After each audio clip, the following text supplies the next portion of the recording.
Assalamualaikum warahmatullahi wabarakatuh. Salam sejahtera bagi kita semua. Semoga kita selalu dalam lindungannya. Kembali lagi bersama saya di channel Berkah Media yang akan mengupas tuntas tentang kisah, misteri, azab, dan hikmah dalam kehidupan. Kali ini kita akan membahas tentang kisah anak durhaka yang dikutuk menjadi keledai. Alkisah, suatu sore Abu Hasyim sedang berada di sebuah lembah. Dari kejauhan, dia melihat ada dua tenda yang terbuat dari bahan bulu. Lantas, dia mendekati dua tenda tersebut. Kemudian, dia menghentikan hewan tunggangannya di halaman tenda tersebut, lalu mengucapkan salam. Lantas, ada dua perempuan yang keluar untuk menemuinya. Satu masih muda dan satu sudah tua. Kepada mereka berdua, Abu Hasyim bertanya, "Apakah saya bisa mendapatkan makan malam atau tempat singgah untuk bermalam?"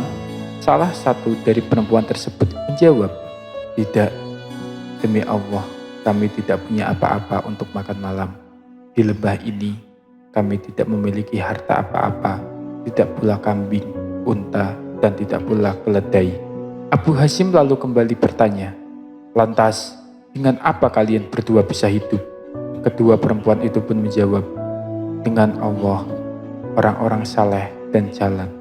Malam pun tiba dan suasana berubah semakin sunyi. Tiba-tiba Abu Hasyim mendengar suara ringkikan keledai.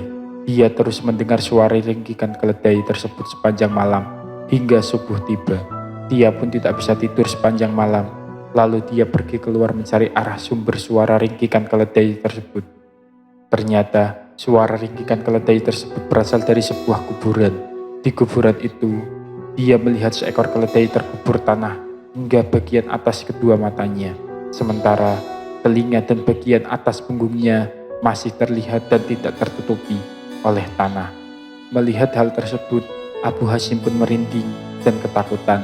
Dia kemudian pergi menemui kedua perempuan yang ditemuinya sebelumnya. Kepada mereka berdua, Abu Hasyim berkata, "Tolong beritahu saya tentang keledai yang terkubur di kuburan itu." Salah seorang perempuan itu pun menimpali perkataan Abu Hasyim, "Kamu tidak akan rugi jika tidak menanyakan hal itu kepada kami."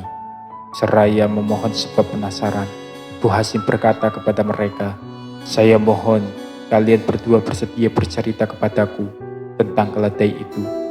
Perempuan itu masih muda lantas berkata, "Keledai itu sungguh demi Allah, aslinya adalah suamiku dan putra dari ibu ini. Demi Allah, dialah yang suara ringkikannya engkau dengar sepanjang malam tadi.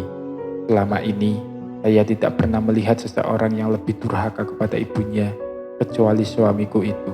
Setiap kali ibunya ini menegurnya, ia selalu berkata, 'Pergi sana,' meringkiklah seperti keledai." Saat diperlakukan seperti itu, ibu suamiku lalu berkata, "Semoga Allah mengubahmu menjadi keledai." Kemudian suamiku itu meninggal dunia. Lalu kami menguburkannya di tempat yang engkau lihat itu. Demi Allah, sungguh dialah yang telah membawa kami ke lembah ini dan menjadikan kami tinggal di sini. Jika seorang hamba dihadapkan dengan pilihan antara surga dan neraka, tentu akan memilih surga. Dan salah satu pintu untuk menuju ke surga adalah dengan berbakti kepada orang tua. Sebab orang tua adalah pintu surga yang paling baik, akan tetapi masih ada yang menyia-nyiakannya. Sebagaimana kisah di atas, yaitu seorang anak yang durhaka kepada ibunya. Oleh sebab itulah berbaktilah kepada orang tua, terutama kepada ibu kita yang telah mengandung kita dan merawat kita dengan penuh kasih sayang. Berbaktilah kepada mereka dan buatlah mereka bahagia. Jangan pernah menjadi anak yang lupa kepada orang tua dan durhaka kepada orang tua. Sering-seringlah mendoakan dan memberi kabar jika kita jauh darinya. Dan selalu kirim doa kepada mereka dan ziarahi makamnya jika mereka telah meninggal dunia. Sebab kebahagiaan orang tua adalah saat melihat anak-anaknya bahagia, dan jalan menuju hidup yang bahagia adalah dengan berbakti kepada orang tua, bukan dengan menumpuk harta, tetapi durhaka kepada orang tua. Wallahu a'lam bishawab.